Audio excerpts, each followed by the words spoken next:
Right now, as you're watching this, there might be a beam of energy moving toward Earth at the speed of light. You wouldn't see it coming. Our most advanced telescopes can't detect it until it's basically already here. And if it hits us directly, not close, not nearby, directly, it would be over before anyone even had time to understand what was happening. That's not hypothetical from a sci-fi movie, that's just the universe we live in. Today we're talking about gamma ray bursts, and honestly, I kind of wish I didn't know what I'm about to tell you.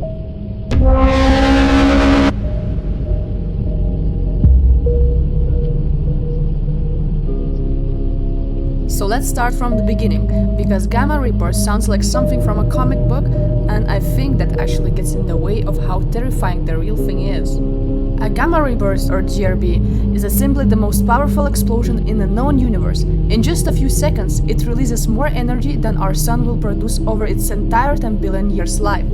The sun has been burning for about 4.6 billion years. It's going to keep burning for another 5 billion. That's 10 billion years of continuous nuclear fusion, just quietly going in the background. A gamma ray burst does all of that in roughly the same time it takes you to sneeze. And the crazy part? We see these things happening constantly. In distant galaxies, sometimes multiple times a week. The universe is just casually doing this all the time, in every direction, and we only found out about it by accident.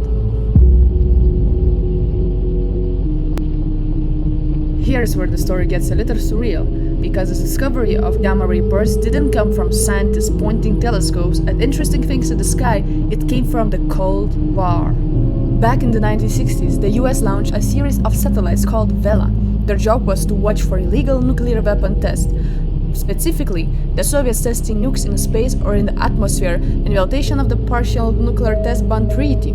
These satellites were basically looking for flashes of gamma radiation because nuclear explosions produce them. And in 1967 they found something, a flash of gamma rays. Except it wasn't coming from Earth, it was coming from anywhere near Earth.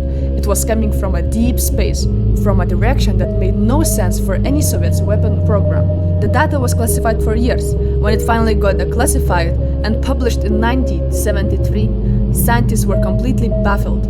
Nobody knew what was causing these bursts. Nobody had a good theory.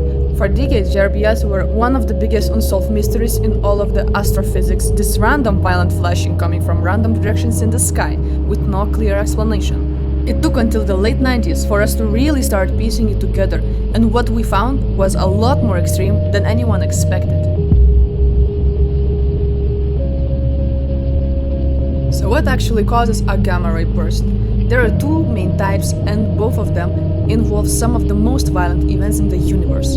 The first type is called a long GRB. These last anywhere from 2 seconds to several minutes, and they come from the death of a massive star. Not just any star, but a star that's at least 20 to 30 times the mass of our sun. When a star like that runs out of fuel, it doesn't just fade out, it collapses catastrophically. The core implodes so fast and so violently that it forms either a neutron star or a black hole in a fraction of a second. And as that collapse happens, two incredible narrow, focused jets of energy get launched outward from the poles, moving at nearly the speed of light, carrying more energy than you can meaningfully comprehend, punching straight through the collapsing star and out into space. That jet is the gamma ray burst, a beam-focused, directional, and absolutely devastating to anything in its path. The second type is called a short GRB. These are quicker, under 2 seconds, and they come from something even wilder. Two neutron stars orbiting each other, slowly spiraling inward over a million or billion of years, until they finally collide and merge. That collision creates a black hole and releases a burst of energy that briefly outshines entire galaxies. In 2017, we actually detected one of the mergers directly, not just through light, but through gravitational waves picked up by a LIGO detector. It was the first time in history we saw the same cosmic event through two completely different signals at once. That was a big deal, like generally historic. But there is the part that matters for us. Both types produce those jets, and those jets are narrow, very narrow. We're talking about a beam that might only be a few degrees wide, which means most GRBs we detect are pointing away from us. We're seeing them from the side, at an angle, which is already impressive given the distance involved. What we almost never see is one pointed directly at us, and that's kind of the whole problem. A gamma ray burst aimed directly at Earth from within our galaxy, from say a few thousand light years away, would be extinction level. Not bad day, extinction level. Not a major disruption, actually civilization ending. Here is how it would play out. The burst itself would last seconds to minutes. In that time, the side of Earth facing the source would absorb the enormous amount of gamma radiation directly, enough to kill most complex life in a hemisphere almost immediately. That's the fast part. But the slower part might actually be worse. All that radiation hitting Earth's atmosphere would rip apart nitrogen and oxygen molecules and create an enormous amount of nitrogen dioxide, brown smoke, basically, that would spread across the entire planet. And more critically, it would destroy a huge chunk of the ozone layer, not thin it, destroy it. Without the ozone layer, ultraviolet radiation from our sun starts hitting the surface of Earth at levels that are lethal to most life. This isn't something that gets fixed in a week or month. We are talking years, possibly decades, of a damaged ozone layer. Crops die, ocean ecosystem collapse, the food chain falls apart from the bottom up. And here is the genuinely unsettling part of all this. We think this might have already happened. About 443 million years ago, there was a mass extinction event, the Late Ordovician extinction, one of the 5 biggest in Earth's history. Around 85% of marine species were wiped out. For a long time, scientists assumed it was caused by an ice age. But some researchers have pointed out something weird. The pattern of extinction doesn't quite match what you expect from just an ice age. Some species that should have been relatively protected, deep sea organisms for example, were hit just as hard, and there are signs of intense UV radiation damage in the fossils records from that period. The hypothesis, and is still a hypothesis to be clear, is that the gamma ray burst within our galaxy may have contributed to this extinction. It would have stripped the ozone layer, flooded the surface with UV, devastated photosynthesis, collapsed the food chain. The ice age may have been secondary or even partially triggered by the atmospheric changes a GRB caused. We can't prove it. We don't have the kind of evidence that would close the case, but we also can't rule it out. And the fact that it's a reasonable explanation that it fits is its own kind of airy. Within our own galaxy, there is a handful of candidates that astrophysics keep an eye on. Stars that are massive enough, unstable enough, and oriented in a way that makes them at least theoretically concerning. The most famous is VR-104. It's a Wolf-Rayet star, the type of massive, unstable, rapidly evolving star that's a strong candidate for a long GRB when it finally goes.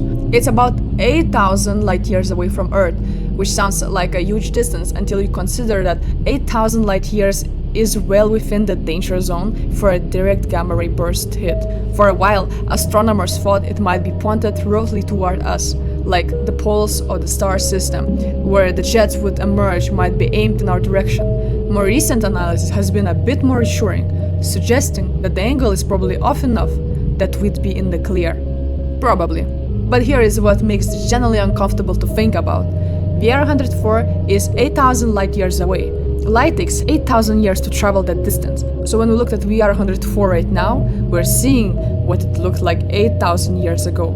If VR-104 exploded 7,999 years ago, that burst of energy is currently 1 year away from Earth. And we have absolutely no way of knowing that. We're looking at ancient light. The star might already be gone. The beam might already be on its way. That's not exaggeration, that's just how light speed and distance work. So let's say we detected one. Let's say somehow some new technology gave us advance warning that GRB was heading towards Earth and would arrive in, I don't know, 10 years? What would we do? Honestly, not much. There is no shield for gamma radiation at that scale. There is no deflection system. You can't nuke it. You can't redirect it. The best you could do is to try get some people underground, into deep bunkers, and hope the burst was short enough and the zone recovery was fast enough for something to survive. We don't have bunkers designed for that. We don't have the infrastructure, the resources, or honestly the political will to build them. This isn't a failure of intelligence, it's just that on the list of extinctional risk that humanity is actively working to address, a gamma ray burst from within our galaxy is so rare and so unpredictable that it sits in a weird category. real, genuinely dangerous, potentially civilization ending, and completely outside our ability to prepare for. Some researchers have estimated that a dangerous GRB hitting Earth directly might happen roughly once every few 100 million years, on average, which sounds reassuring until you remember that 443 million years ago, one apparently did. So we've had at least one in that time frame, maybe more that we don't have a clear record of. The universe doesn't really care about averages. There is one more thread here that I can't leave out because it adds a whole other layer to this. You've probably heard of the Fermi paradox, the question of why in a universe this vast and it's old, we haven't found any signs of other intelligent life. There are a lot of proposed explanations, but one of them involves gamma ray bursts. The hypothesis goes like this. The early universe was a much more active, violent place.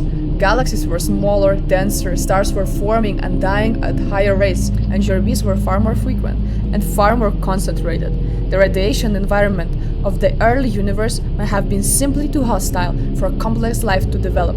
Only in the last few billion years, as the universe spread out and calmed down, has the rate of dangerous GRBs dropped to a level where something like us could actually survive long enough to become intelligent. And even now there is an evidence suggesting that the certain types of galaxies, smaller, more chaotic, more active, might still be too GRB heavy for our life to get a foothold.